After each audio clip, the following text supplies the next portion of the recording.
Wonderful. The recording has started. Good morning. Good morning here in the room. Good morning online on the phone.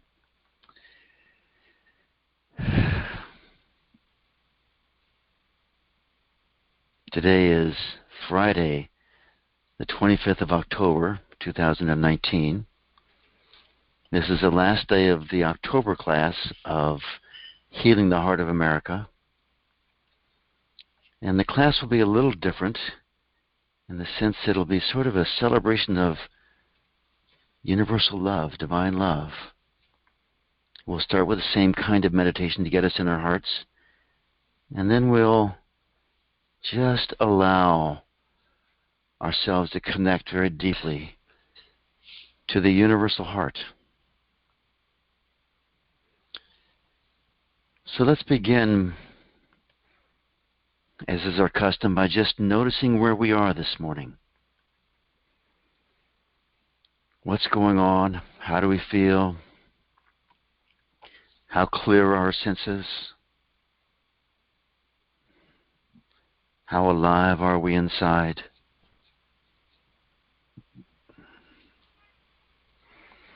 And once we sort of have a bead, let's sit up straight, put our hands on our chest, one hand over the other, and just bring our energy back into our hearts. And we just say to our hearts, good morning, or good evening if you're far away. Good afternoon if you're over in Europe.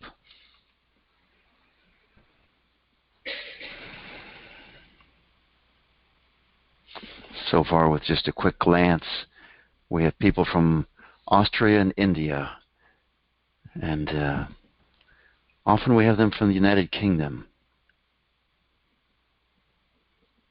So welcome all. I welcome your hearts,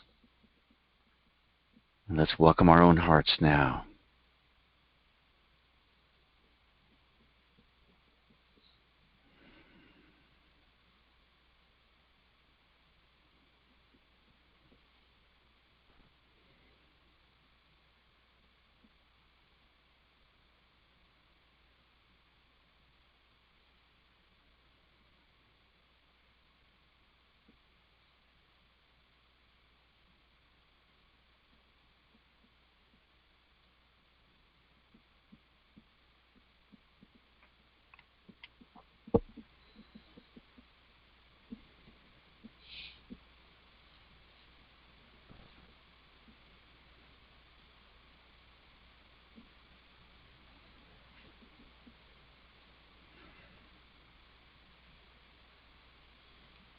So just check to see what you feel in your heart right now. What quality is awakening? It can be different every day, but quite often there's a faint sense of a quality that will show up.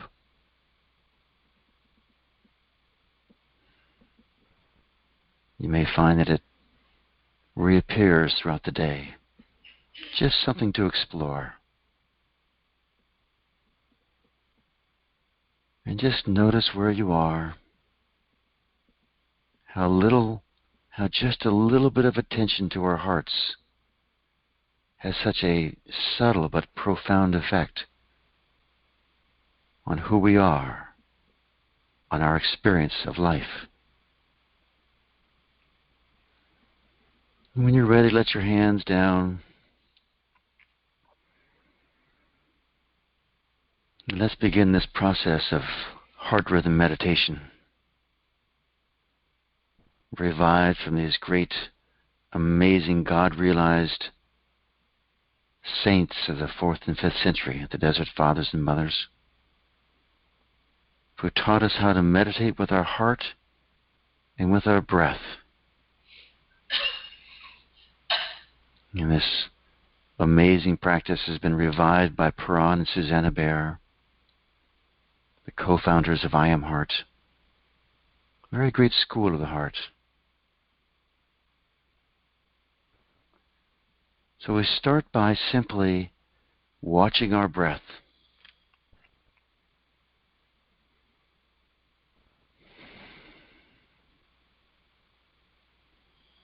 How easy, how full, how even, which nostrils, if either, are dominant.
And now let's begin to breathe fully.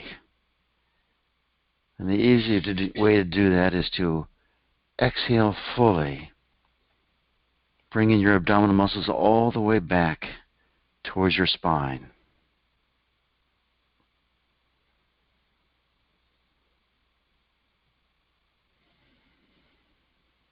Notice how easy the exhale and how full it is. Inhale, exhale.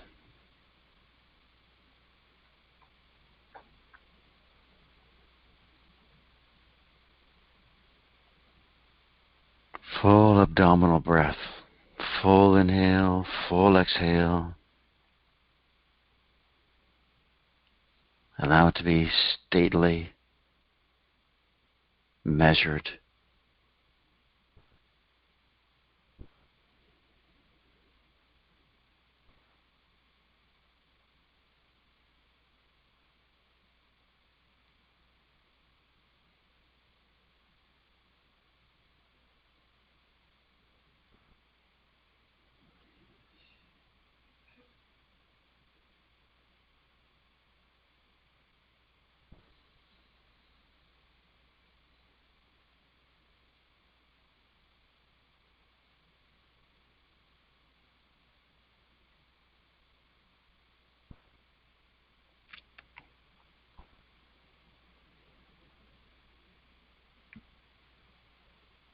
And now let's start the process of connecting the rhythm of our heartbeat to the rhythm of our breath.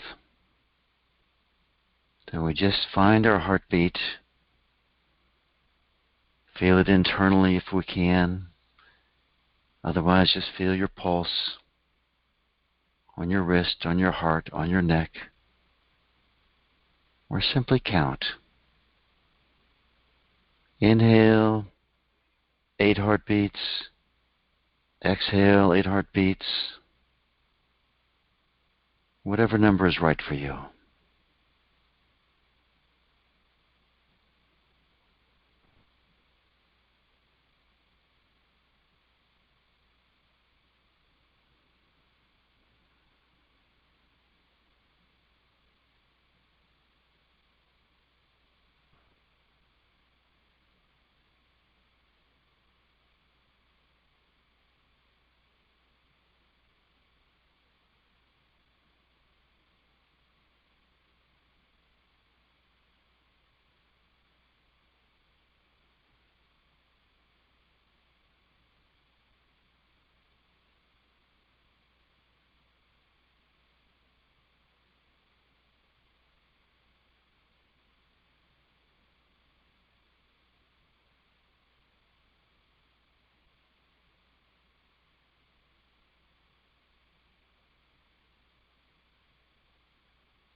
And just take another check.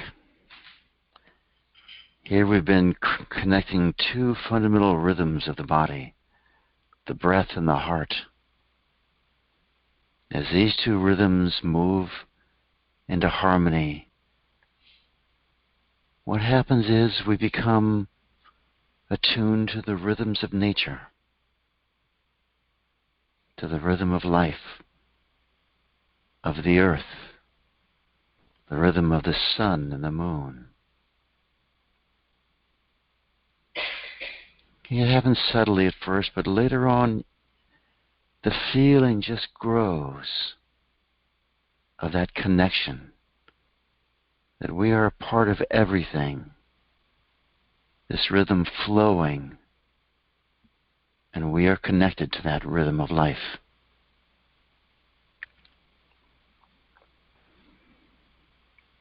So every day during this course, we've been expanding a bit on this basic heart rhythm meditation process. Yesterday, we expanded out our energy field to the far, far edges of creation and noticed that our energy is omnipresent.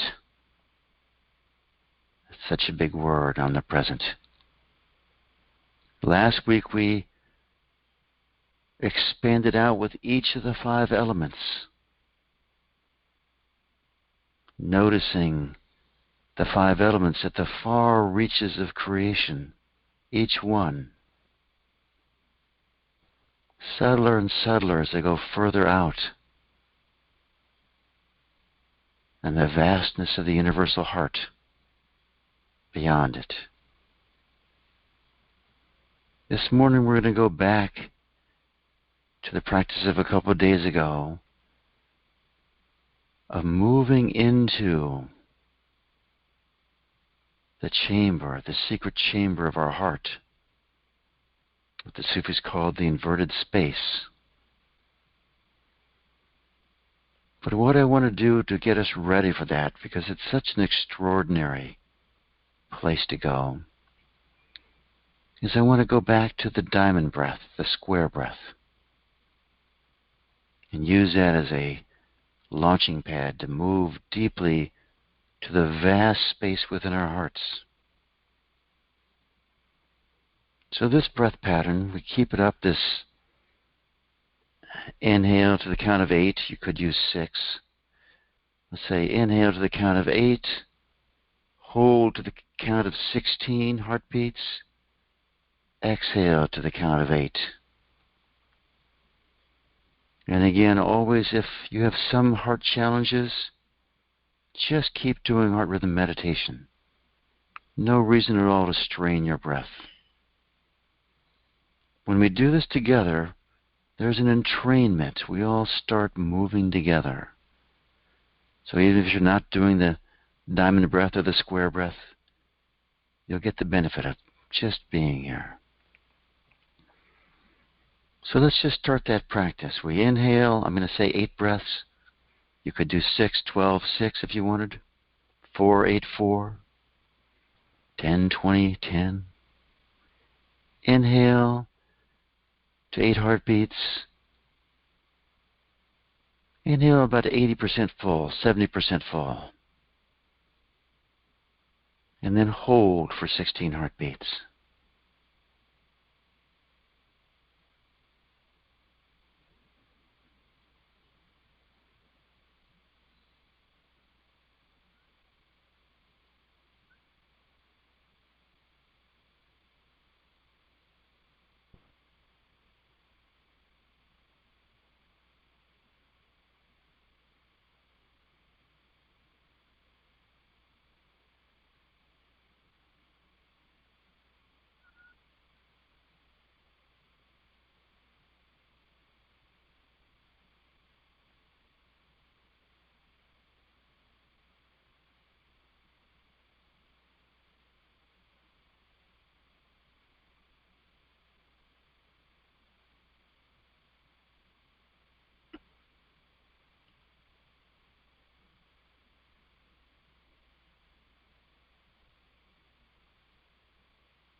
And just finish out your last cycle.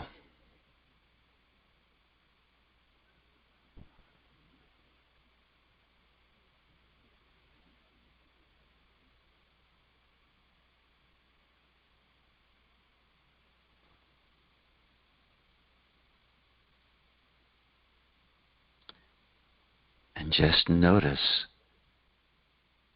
what state you're in. How quiet is your mind? How alive is your heart?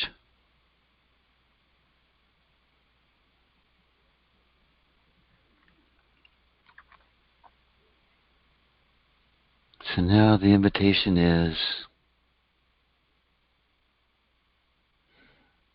to set the intention to allow ourselves to sink deeply within this inverted space that sort of goes deep down into the solar plexus.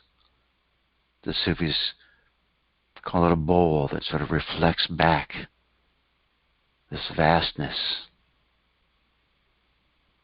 The great Vedic sage Ramana Maharshi called it the secret chamber of the heart.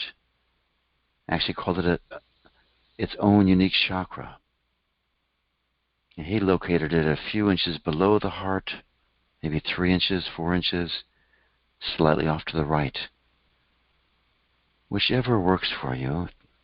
This is energetic, so it's not always exact in the physiology. And however you do that, just allow yourself to sink deeply within this vast interior space. One way is to surrender our breath to the cosmic breath. So we notice when we expand out to the far reaches, we begin to notice. So we exhale, the universe sort of pulls back. We inhale, the universe sort of pulls in a little, as if the universe is breathing us. Could we surrender to this universal breath, this cosmic breath, and move into this deep alignment that allows us to move into this vast inner realm.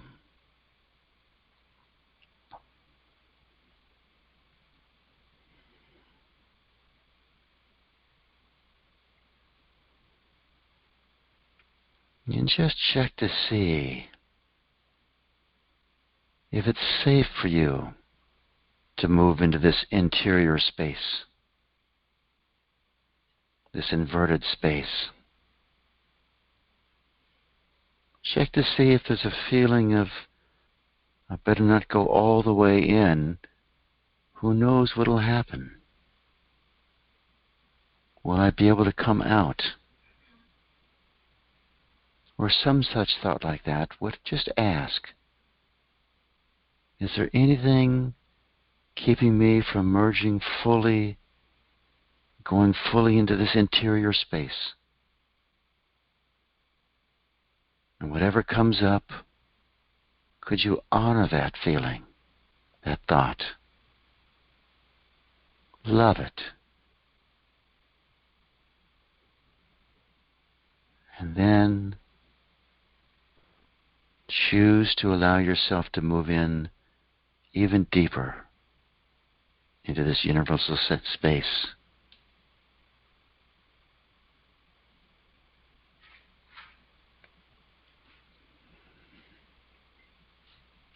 Check to see if there's any sense of unworthiness, as in, I'm not pure enough, I'm not evolved enough.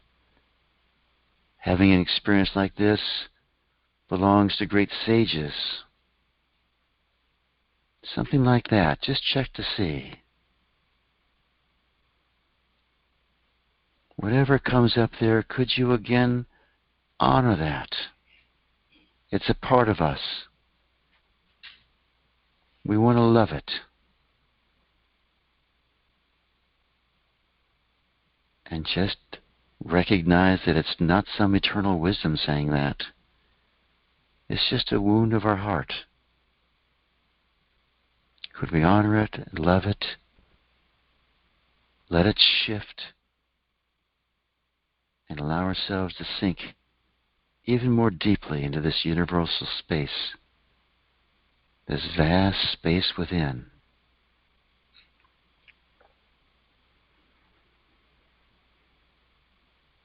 Now, as we move in here, notice the space is there, and notice we are still here.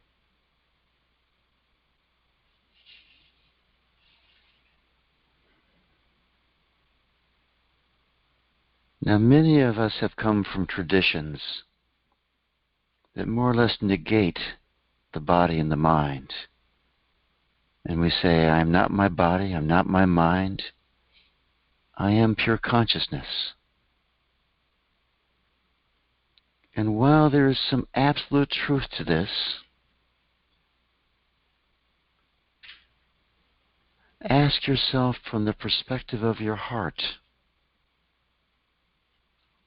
how would it feel to say, I am not my heart? Almost universally, when I ask people this question, I get a little wince, as if there's something wrong with that. On the path of the heart discards nothing. The heart loves everything, every part of ourselves.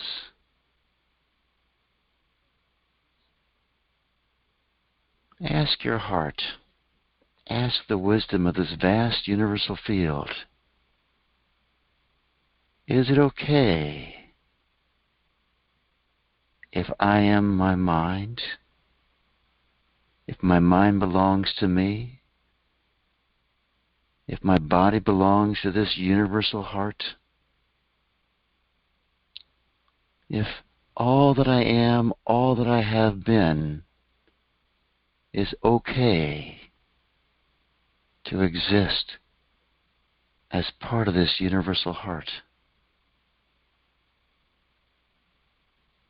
Whatever answer you get is fine. We're not here analyzing.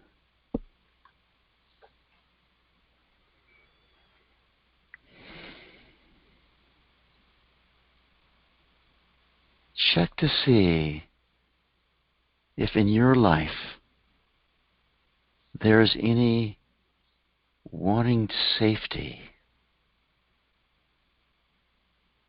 wanting your body to be safe, wanting your mind to be safe. Let's ask. We'll just start a little dialogue. We'll start asking questions from the perspective of this vast universal heart within us. Are you safe?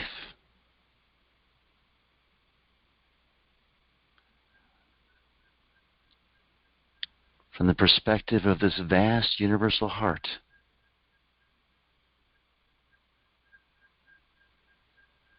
are you loved?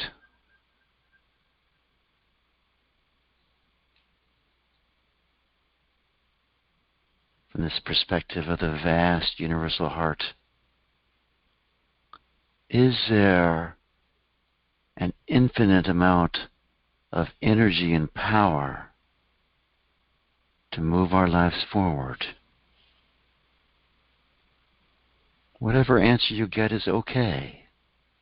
Just say yes to it. Whatever answer you get is perfect.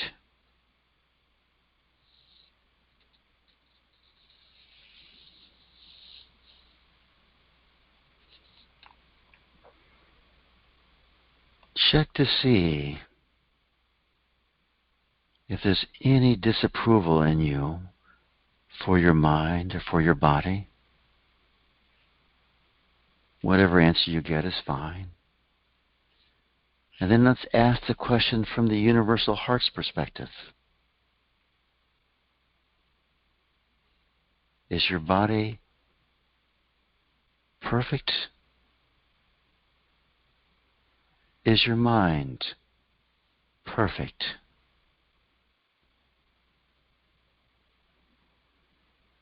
Does this universal heart have anything other than absolute love for our bodies, our minds, our personalities?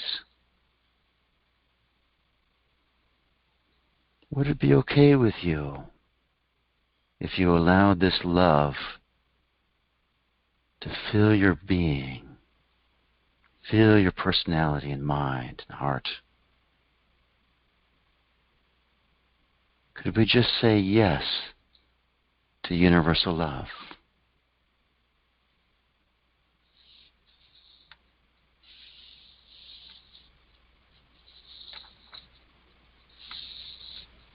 Now, let's go ask back some more from wisdom from the universal heart here. From the perspective of this vast inner space, is there such a thing as the past? Whatever answer you get is perfect.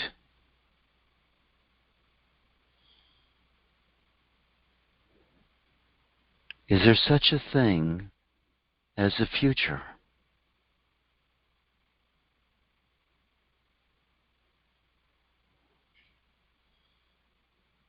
Is there such a thing as right and wrong?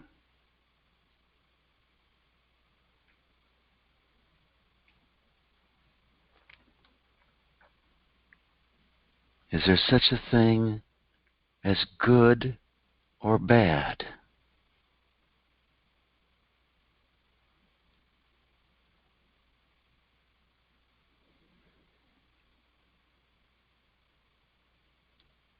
And from this vast universal space, is there such a thing as birth?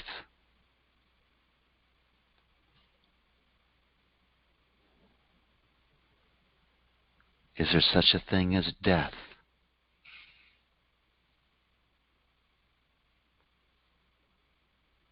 Whatever you get is perfect. Is there such a thing as time? Just go ahead and ask, does time really exist? And we're standing in this universal heart,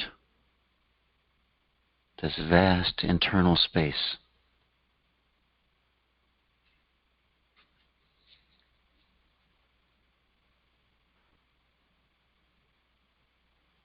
Check to see if you can be destroyed, damaged in this place. It's like saying, are we safe here? Just check.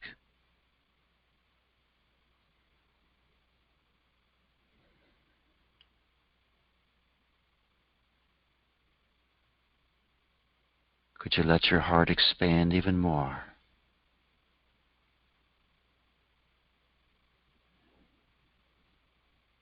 And expand even more.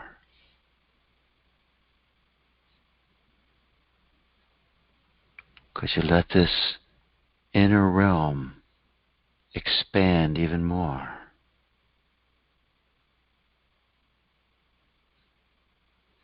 And more.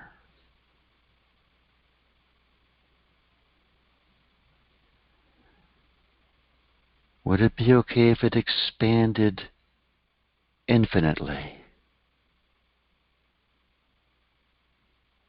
And we become the perfect reflection of the universal heart.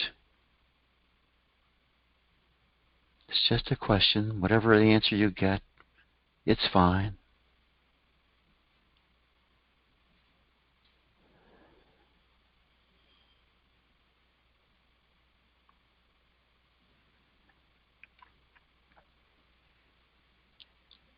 So just notice what you're experiencing right now. Would it be okay for you if it got even better?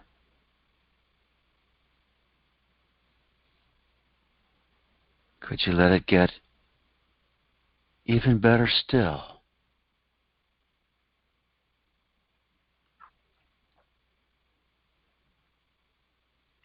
Even better still.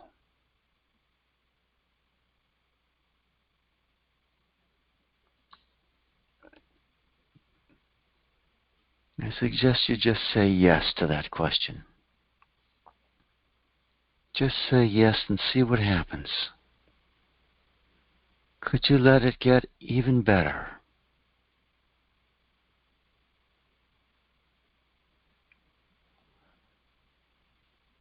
Even better still.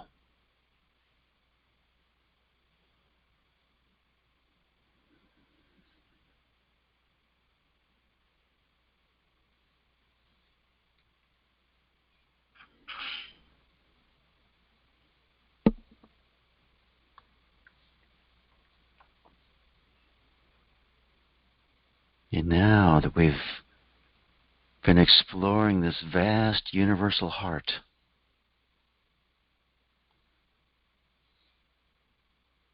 allow your attention to come back to your heartbeat. And let's just play with this premise. I quoted Maharishi Mahesh Yogi in the promotional email for this class saying, personal love is just concentrated universal love. We've been exploring this universal love. Would it be okay with us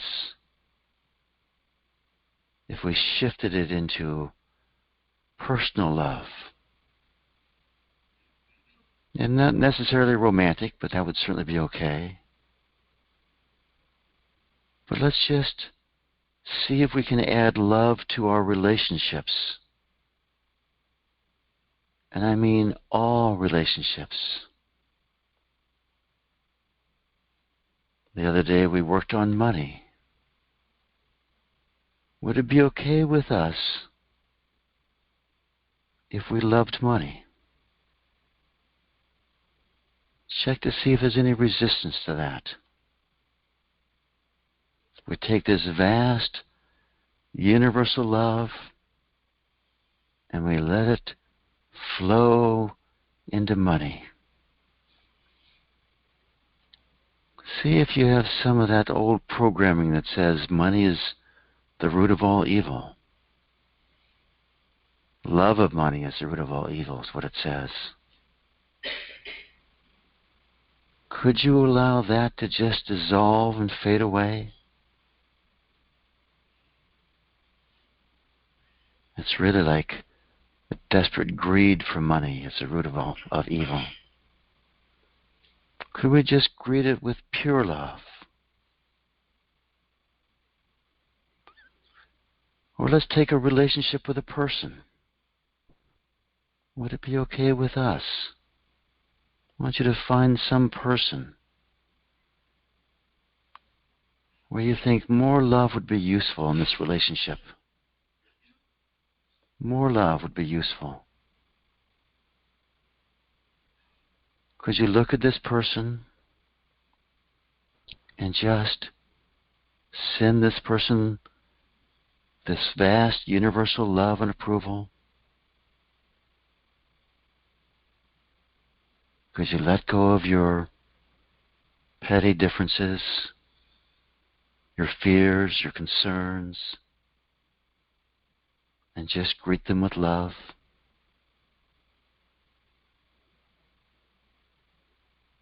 And could you greet them with more love?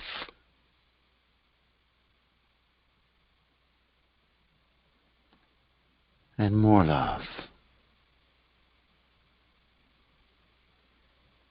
If you have to, could you let go of disapproving of this person, what they've done to you? Just let that fall aside as something that they couldn't help doing with their pain, their state, their whatever that is. They probably regret having done it. Could you allow yourself to feel the magnanimousness of universal love that loves everything and everybody? Let's take an animal, a pet, or a species that's endangered. Whatever your favorite animal is. Could you rest again in this field of universal love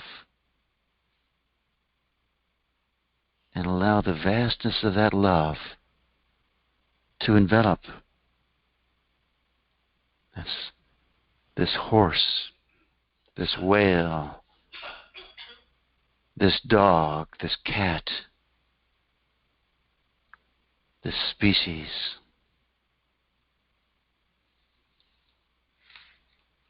And could we open our hearts even more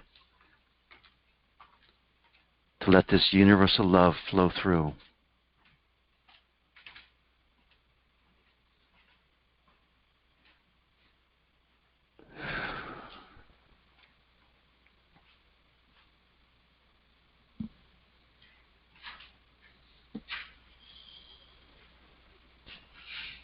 And let's pick someone else here.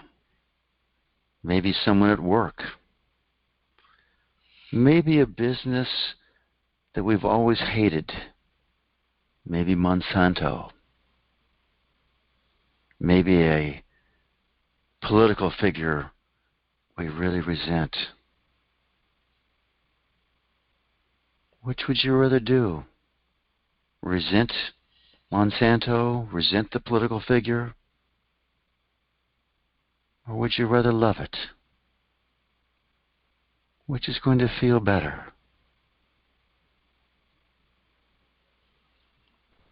Ask this universal heart if it hates Monsanto, if it hates Donald Trump, if it hates Russia, if it hates China.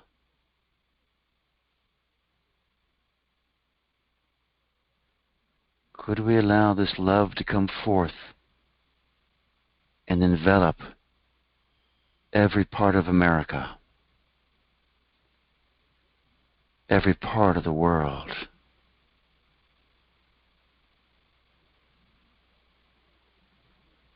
Go ahead and ask this universal heart, does it hate pollution?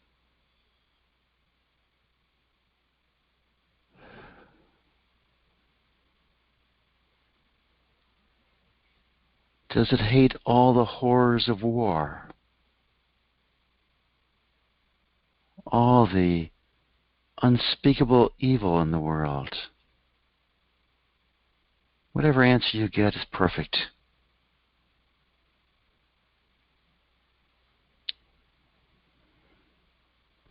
But which will be more uplifting to the world?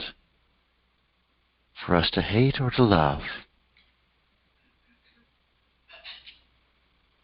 Could we move into loving? More loving. More loving.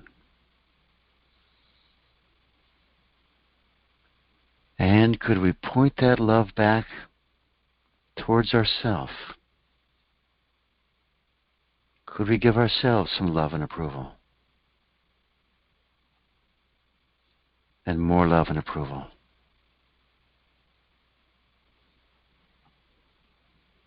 And more love and approval.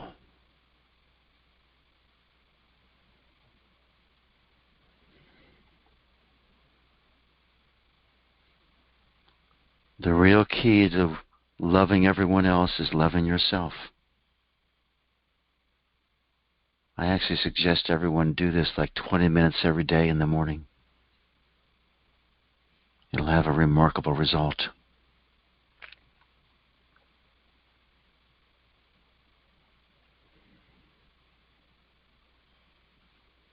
And just feel your heartbeat.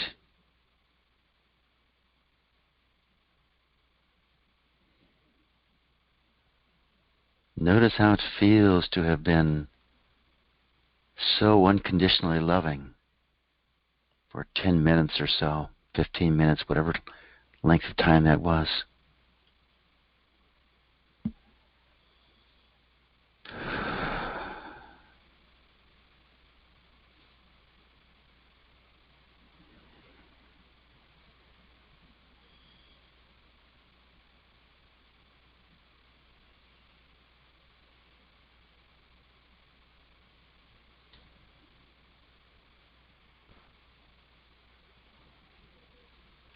Notice your heartbeat.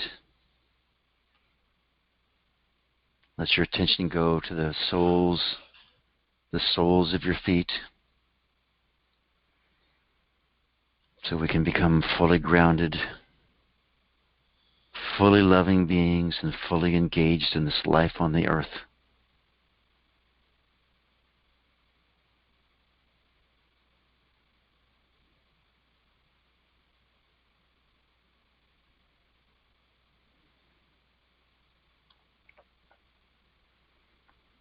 And just take a minute and open your eyes.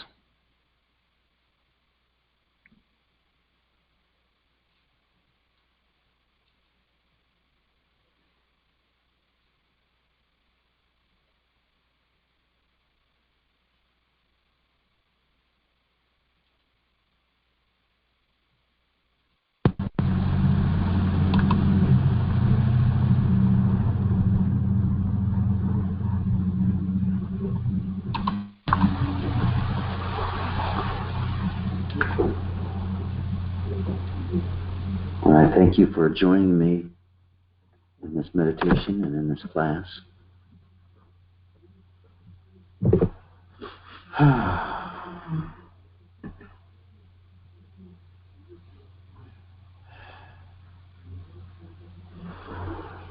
I'm always touched that there are so many people who are willing to explore their hearts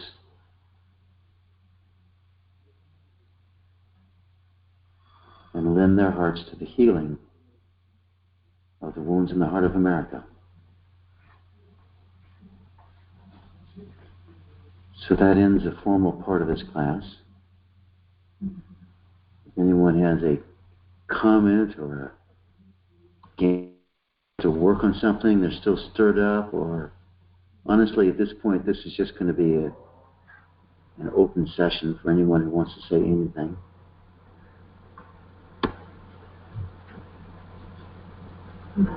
To change the speaker system? I did change the speaker system. Hit *6 if you want to unmute yourself. And of course, I'll always tell a story.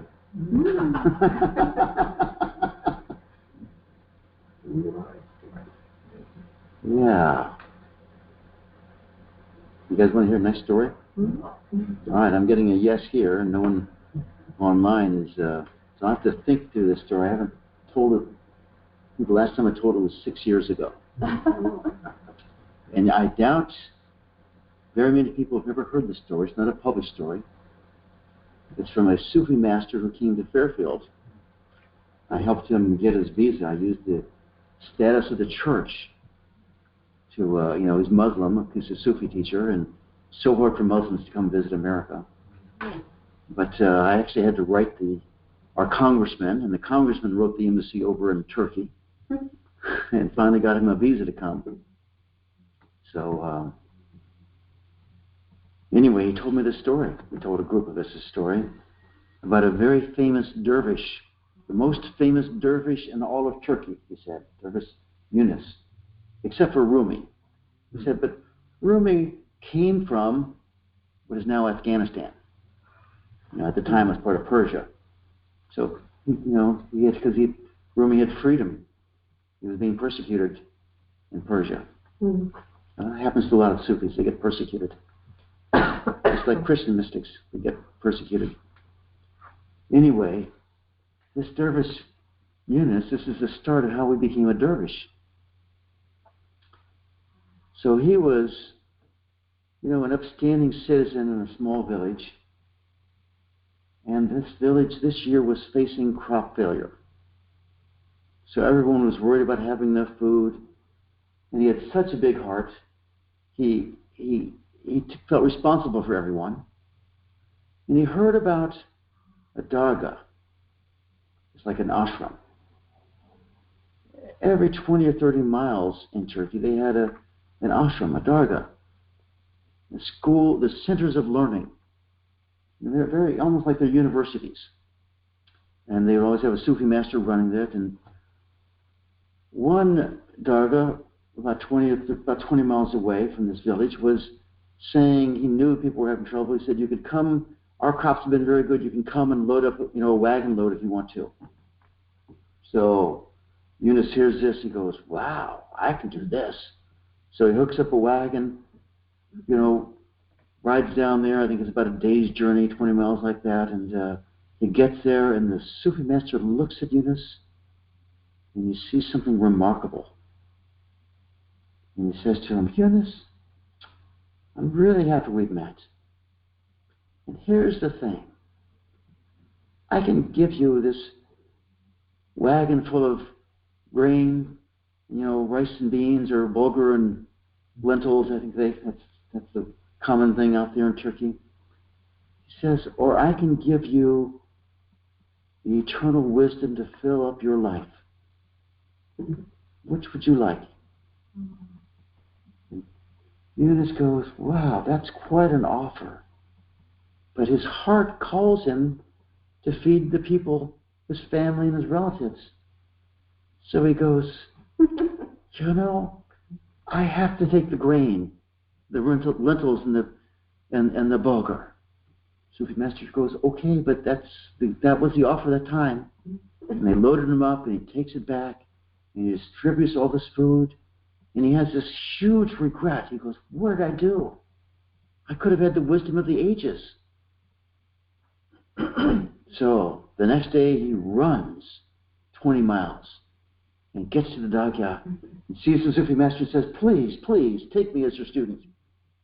And he goes, "No, I'm sorry. That was the opportunity."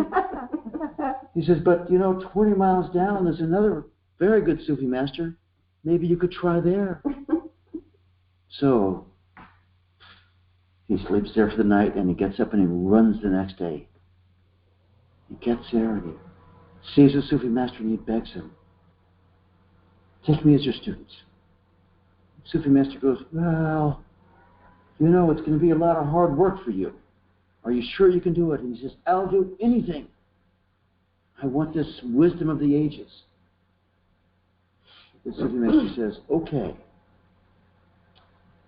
Your first job is to be the woodcutter for the dargah, which is a big job. A lot, a lot of people, a lot of fireplaces, this and this." So dervish, at this point, it's not even a dervish, he's just a student. And he starts going out every day, and he picks the best wood. It's as straight as a pencil, perfect lengths, brings it all back. And he goes, "Nice. Keep doing this, keep doing this." So he keeps doing this, he keeps doing this, and slowly his fame spreads throughout this long series of dargahs, of ashrams throughout Turkey. And everyone hears about this amazing dervish, they're all calling him, but no one, the dargah is calling him dervish, but everyone else is calling him this dervish who does this incredible service. And how straight as firewood it is, and this and this and this. And, after about, I don't know how many years, 7 years or so, Yunus is going, "Well, I sure learned how to cut wood. But, where's this eternal wisdom?" And he sees a couple of visiting dervishes who just wander, travel, and this. So after he gets the wood for the day, he goes and sees them. And he says, "Hey, great dervishes, I'm thinking maybe I should become a wandering dervish." And they go, "Well," he says, "maybe I could join you. I'm thinking about this. Tell me." And they say, "Well, here's what we do. When we travel in silence, all three of us. And when we walk all day, and we get to our camp at night, one of us prays, and we pray, and poof, a meal appears before all of us, and we can eat. So if you want to join us, you have to be able to do this.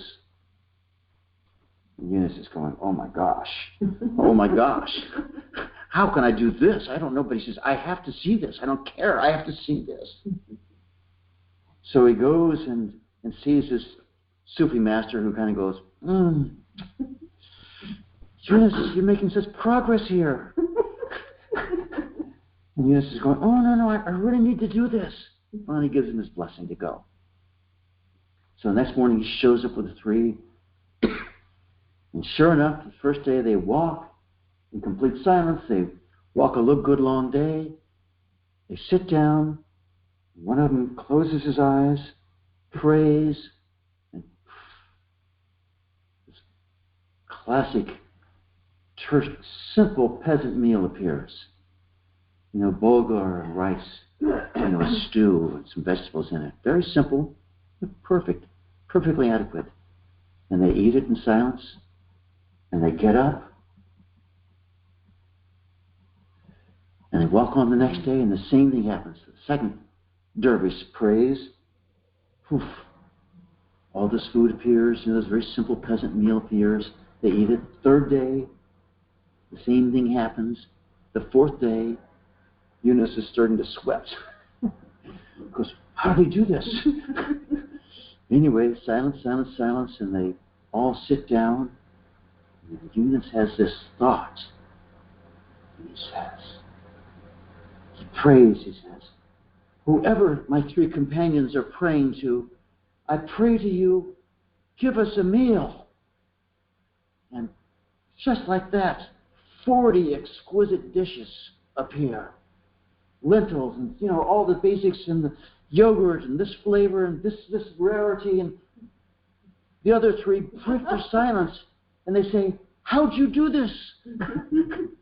They say, who'd you pray to? And now Eunice is really worried, but he's a pretty clever fellow. And he says, first you tell me who you pray to. And they say, we pray to this most famous of dervishes, actually from your dargah, from your ashram. We pray to Dervish Yunus. And he always provides for us. So Dervish Yunus stops. What would you do if you were Dervish Yunus there? Well, I'll tell you what he did. He did not say who he was. He got up, even though it was night, and he started running back to his dargah, to his ashram. He went back, prayed and begged to be reaccepted as a student, and of course the Sufi master said yes. There's a funny story in there, but I forget that part of it. But anyway, and that's the story of how Dervish Yunus, the most famous dervish in all of Turkey, got his start. So all of us who think we're just doing our little job of wood cutting, whatever that is, could you give yourself some love and approval?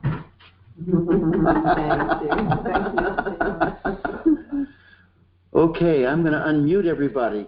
Unless something else is coming up, I'm going to say thank you all. And what a perfect way to end the session. Thank you. You're very Thank welcome. you. You bet. Thank you for Stephen. all our hearts. Thank you, Karin Bosch. Thank you. you. Thank you, Jay, out there. I heard your voice. Thank you, Stephen. All right. We love all of you. Thank you, thank you, thank you. God bless us all. All right, we're ending the meeting now. Bless us all. Yeah. Bless you, Stephen. Blessings.